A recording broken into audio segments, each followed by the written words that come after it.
Dalam nama Bapa dan Putra dan Roh Kudus. Amin. Allah yang Maha Kuasa, Engkau telah memberi kami sabdamu sebagai lampu penuntun langkah kami dan obor penyuluh jalan kami. Lewat Roh-Mu yang kudus, berikanlah kami telinga yang rela mendengarkan dan hati yang ingin tahu kehendak-Mu, supaya kami dapat menikmati sukacita dalam firman-Mu. Demi Kristus sabda-Mu yang hidup dan berkuasa bersama Dikau dan Roh Kudus, kini dan sepanjang segala masa. Amin.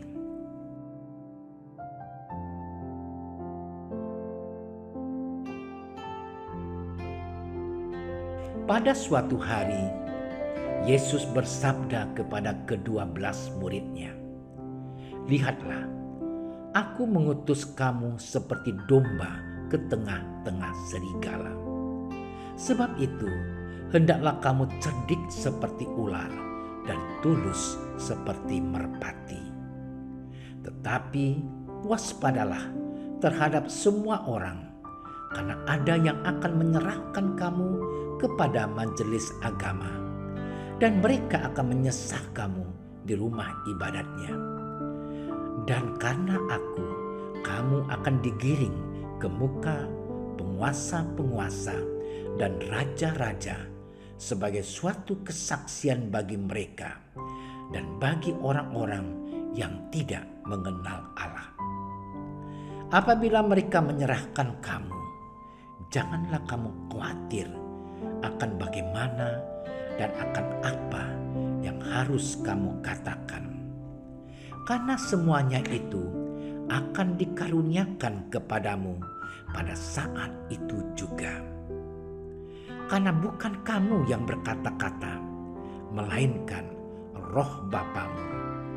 Dia yang akan berkata-kata di dalam kamu.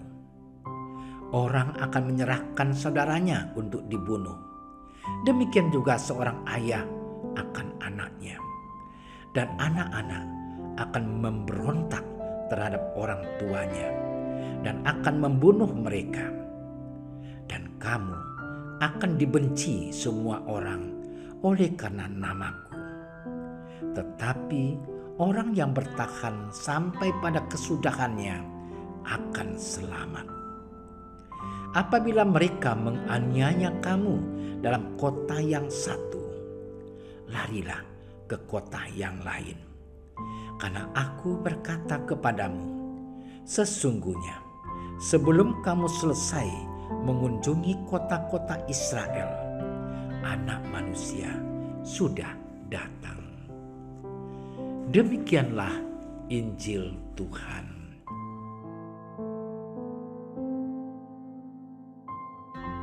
Saudara-saudariku yang terkasih, membaca dan merenungkan bacaan Injil hari ini terasa menakutkan. Aku mengutus kamu seperti domba ke tengah serigala. Ayat ini bisa ditafsirkan, domba adalah murid-murid Kristus, umat Kristiani. Serigala sebagai kelompok di luar komunitas murid Kristus yang mengancam. Suasananya penuh tantangan, aniaya, dan mara bahaya. Serba tidak enak pokoknya. Apakah ini berarti lebih baik kita tidak usah mengikuti Tuhan Yesus? Kita melepaskan iman? Salah. Siapakah manusia di dunia ini yang bebas dari bahaya dan kesulitan hidup? Apakah presiden dengan pas pampresnya bebas dari ancaman? Atau raja dengan pengawalnya, pejabat dengan ajudannya dan pengawalnya, tentara dan polisi dengan senjatanya bebas bahaya dan bebas dari ancaman? Tidak, justru mereka menjadi target dan sasaran utama dari lawan. Siapakah manusia yang bebas dari bahaya dan kesulitan? Tidak ada. Itu sebabnya Bodoh sekali kalau orang Kristiani takut mengikuti Tuhan, karena takut dan tidak siap menanggung bahaya dan kesulitan karena imannya. Sudah terlalu banyak orang penakut di dunia ini. Oleh sebab itu, umat Kristiani tidak usah menambah lagi jumlahnya dengan menjadi orang penakut juga. Dalam realitas di tengah kehidupan dari dulu hingga kini, mungkin juga di masa mendatang, bukankah sudah lumrah dan biasa umat Kristiani yang mengalami kesulitan? Lihat saja, lebih mudah mendirikan rumah karaoke untuk hiburan malam daripada mendirikan gereja untuk tempat ibadah. Untuk mendapat tempat kos dan pondokan rumah, seringkali umat Kristiani dipersoalkan agamanya. Di banyak tempat, umat Kristen ada yang mengalami penganiayaan, dipersulit segala urusannya karena agama dan rasnya. Hal itu bukan hal istimewa, sudah biasa. Saudara-saudariku yang terkasih, apakah mengikuti Tuhan Yesus berteguh dalam iman itu iman yang mengerikan? Tidak. Mengikuti Tuhan justru akan mendapatkan keamanan dan penyertaan Tuhan yang penuh kuasa, sehingga kita tidak punya alasan untuk berhenti mengikuti dan melayani Dia karena rasa takut. Tuhan akan selalu memampukan kita. Hidup memang penuh tantangan, dan tantangan itu akan membuat kita semakin dewasa dan kuat. Seorang misionaris di Afrika bernama David Livingstone membuktikan hal itu. David tidak mau melayani umat di tempat yang tidak ada tantangannya. David justru ingin melayani dan bekerja sama dengan orang-orang yang mau ikut melayani di tempat yang penuh tantangan. Bahkan tidak ada jalan sama sekali. David bergabung dengan para misionaris dan melakukan perjalanan ke daerah-daerah pedalaman Afrika. Hampir sepanjang hidupnya dihabiskan di hutan-hutan Afrika. Orang-orang seperti ini tahu bahwa Tuhan akan membuka jalan dan membantunya, meskipun secara kasat mata dan manusiawi tidak ada jalan. Saudara-saudariku terkasih, Tuhan Yesus memperingatkan bahwa takut kepada manusia hingga menyangkal namanya adalah dosa yang sangat besar. Bagi Tuhan Yesus, tidak ada alasan apapun bagi muridnya untuk menyangkal imannya. Tuhan Yesus mengingatkan bahwa Allah Bapa sungguh memelihara hidup manusia. Allah lah yang menentukan hidup mati seseorang. Di hadapan Allah, hidup manusia begitu berharga sehingga rambut di kepala pun terhitung semuanya. Tuhan Yesus adalah gembala yang baik. Itulah sebabnya Ia tidak akan membiarkan domba-dombanya tersesat dan terhilang.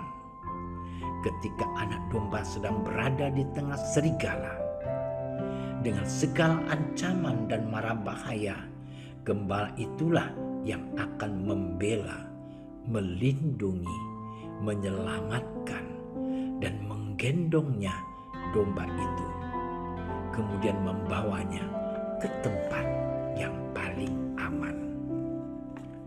Saudara-saudariku yang terkasih, Tuhan tidak akan meninggalkan kita dalam keadaan apapun.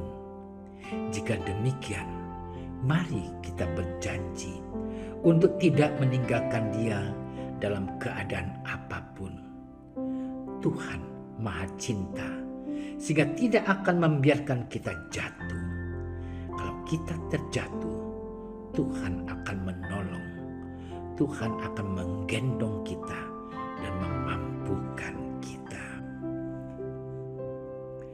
Tuhan Yesus Kristus, dunia tempat kami berada karena dosa menjadi begitu menakutkan dan jahat.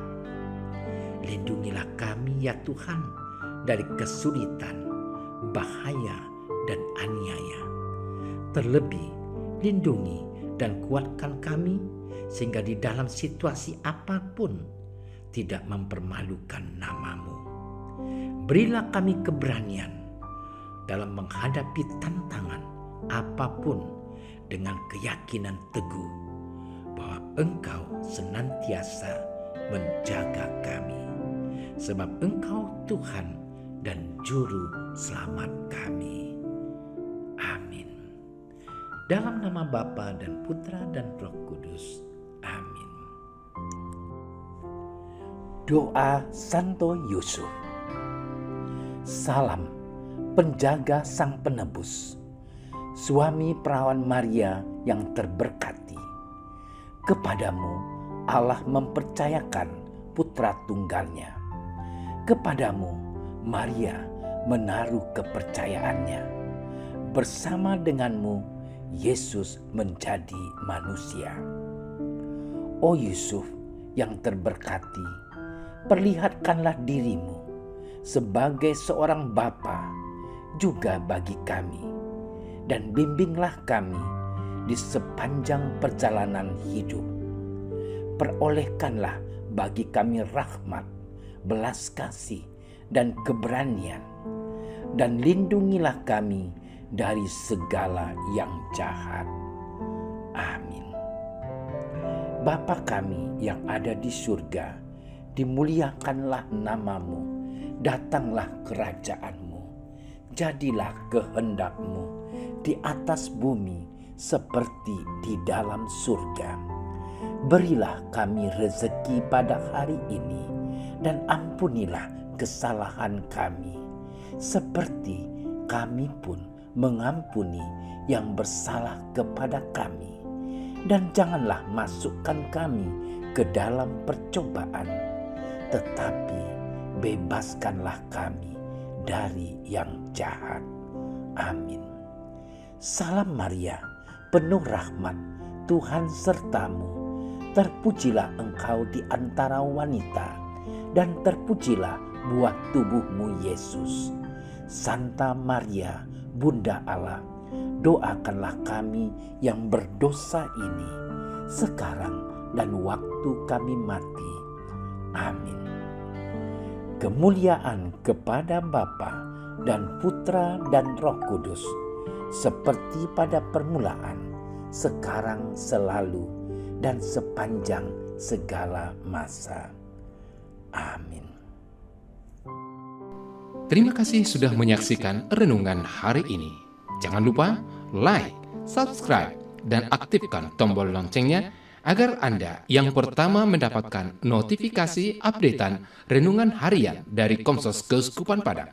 Dan bagikan ke sosial media agar saudara-saudara kita dapat mendengarkan dan merenungkan firman Tuhan.